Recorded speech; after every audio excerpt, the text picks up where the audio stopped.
Hello and welcome back. It's good to see you again. This vlog is about cochlear implant surgery and the many myths and misconceptions. I'll clear a few of those up for you.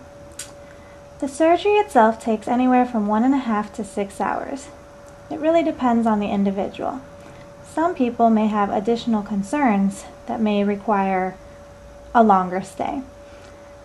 There's preparation time before the surgery, getting dressed, filling out forms, meeting with the anesthesiologist before you go into surgery. The recovery is also about 2 hours. It's not an up and out procedure. You have to gradually wake up and get acclimated.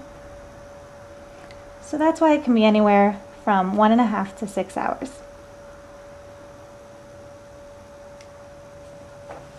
A long time ago, I'm sure you've seen your friends that have the huge scars on the back of their head, but not anymore. The scar is a tiny scar around the back of your ear. What they do is behind the ear, they make an incision and they place the implant behind it. In the past, they needed to remove a large portion, but now they simply slide it back in. So the scar itself will just be right behind the ear, and it does fade away. In some children, they have no scar at all. You wouldn't even know they had the cochlear implant surgery. The scar is almost invisible. It's undetectable. It's very tough to see. After the surgery is over, there will be a little bit of dry blood. You'll have your head wrapped in some white gauze, and there'll be a larger section around the ear, and that will remain on for 24 hours. The next day, you can remove the gauze, and you will see the strong white tape, the surgical tape behind the ear, and there may be a little bit of dry blood on that. In the past, there was a large portion of the hair that had to be shaved, almost half of your head. But now, only a small portion of the hair needs to be shaved. Previously, well, suppose the ear is here on the side of the face, and inside the ear there's a winding area called the cochlea. It's really the size of a pea, but I'll expand it for this demonstration. And the cochlea has a spiral with hair along the inside, and that hair is what carries the sound. So they would insert a coil around the cochlea.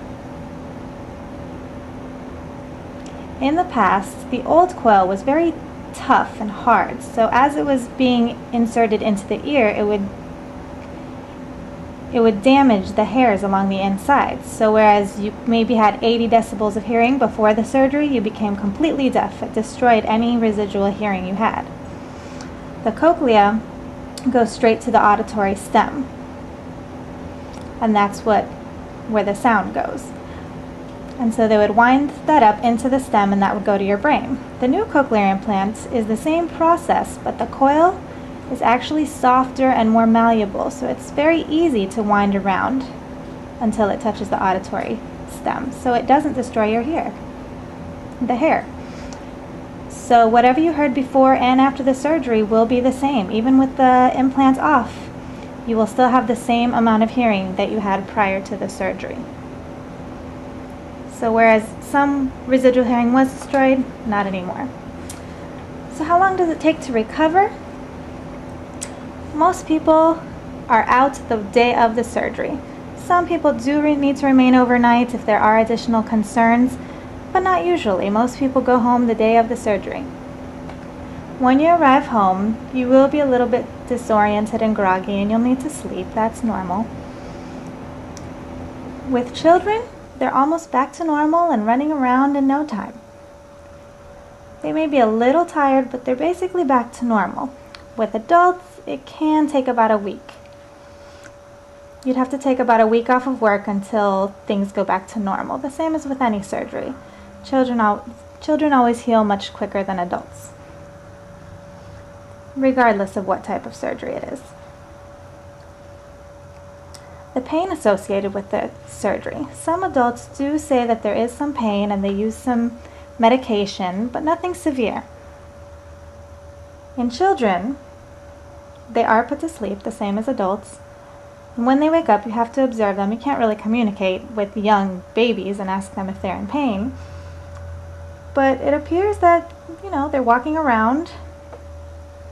They're not crying or emotional. They don't seem to be in much pain at all. Some problems can arise from the anesthesia. And that's with any surgery. The process of being put to sleep is dangerous. You always have to observe children and make sure that an allergic reaction doesn't arise. Some people are allergic and symptoms that they were unaware of come up, but that's with any surgery. The side of your ear, the side of your head will swell. That lasts about 3 or 4 weeks until the swelling goes down. When the implant is in, you don't automatically get up when you're able to hear. It takes about a month. You have to set up an activation appointment where they turn it on, and that's when you can first hear sound. So that's a month after the surgery. There are a lot of stories about deaths, disconfigurations, and problems that go along with the surgery. And there always are risks with any surgery. All surgeries come with risks. For eye surgery, perhaps, you're informed of the risks and you go ahead and proceed with the surgery. So anything can happen in the surgical room. We're human. I wanted to talk to you about my experience that I had with knee surgery. I did both knees for the same reason, one in 2006, the right, and one in 2007, the left.